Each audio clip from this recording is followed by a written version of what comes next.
Thank you for giving the floor, Honorable Speaker. Honorable Speaker, you know why it's funny? Because ICC itself has no balls, and in cases where it matters, it has done nothing.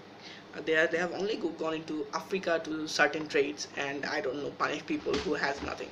So, Honorable Speaker, you see, the question comes when it comes to strong organizations like BP, strong organizations like ExxonMobil, how efficient will or will not they be?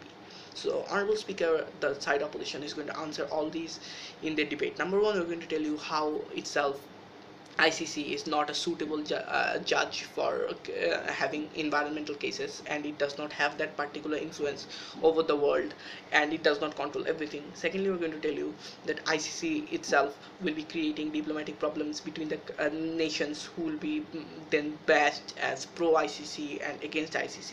Thirdly, we're going to tell you ICC is not necessarily needed because of the fact that there are penal courts all around the world, and penal courts and diplomatic pressure can do what ICC is intended to do.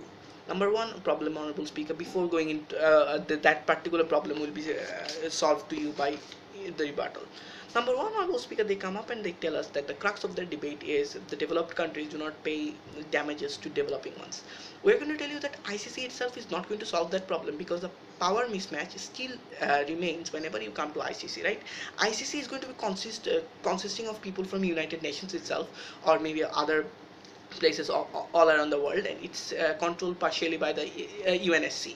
So when it comes to UNSC, we all know that UNSC is permanent members. Three of them are not signatories in ICC, and they are very big opponents of this particular debate. Because, Honorable Speaker, number one, what ICC does is it takes away the sovereignty of a particular nation, or particular nations in some cases.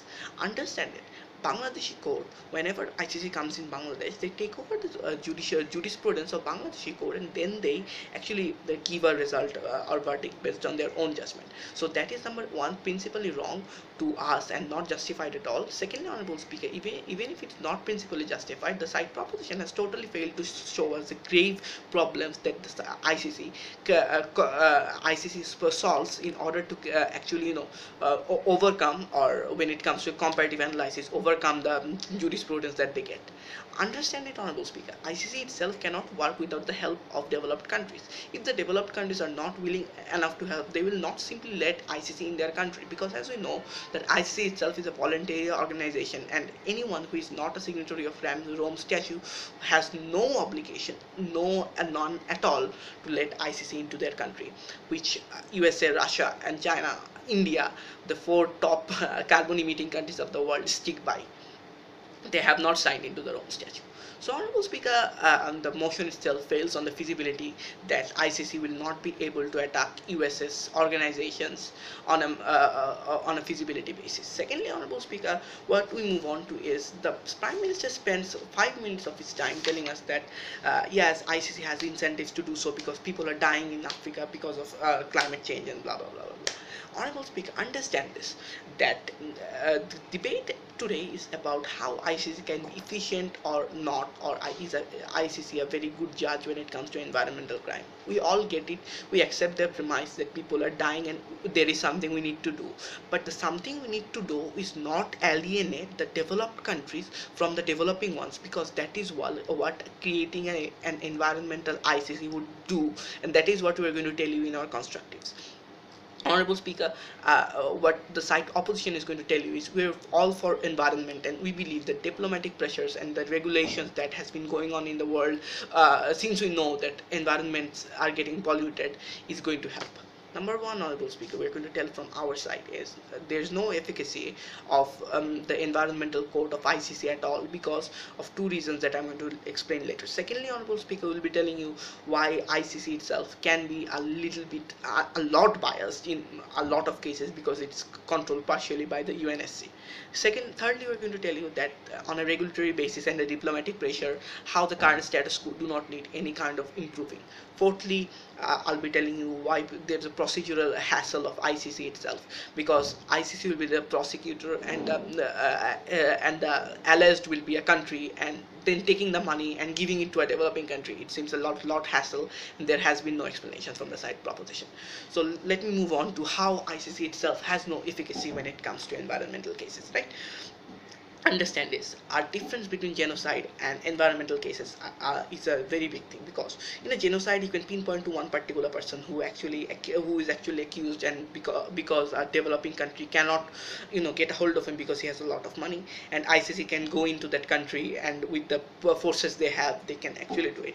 But when it comes to companies like BP, who has millions and millions of dollars worth of lawyers on their hand, and paying thousands and thousands of dollars of revenues to their own government, they think they can get away, and they can actually get away, because honorable speaker, at the end of the day, when you go into a country and accuse their biggest organization, who's paying thousands of dollars in revenues to you, and get them accused and get them to pay some money to another country's government, that is totally absurd, because no country will be letting you in at all.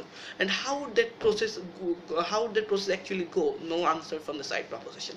Secondly, honorable speaker, we're going to tell you that the penal courts of particular countries render ICC useless, because honorable speaker, maybe the side proposition do not understand this. People is getting more and more concerned with environment every day.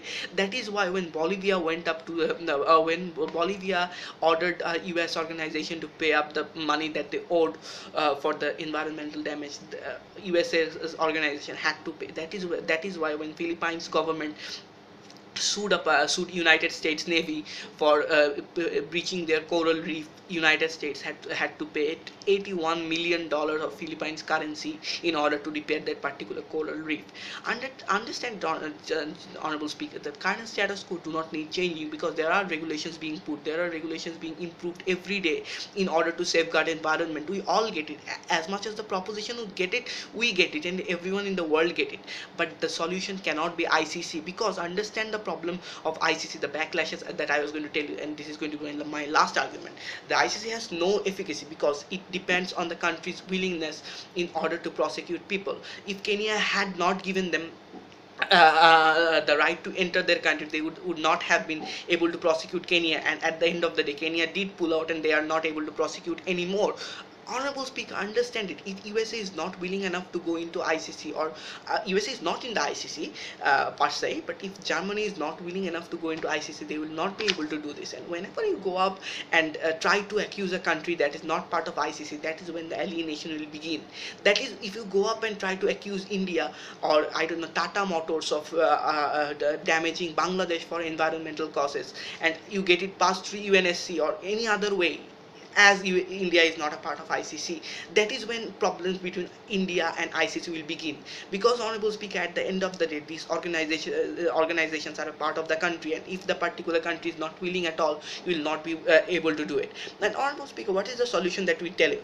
Honorable speaker, number one is diplomatic pressure. It is because of diplomatic pressure that USA had to give some money to the Philippines. It is because of diplomatic pressure that USA had to give some money to Bangladesh during the Cedar storm, right? Understand it, honorable speaker. There are checks and balance that is being that is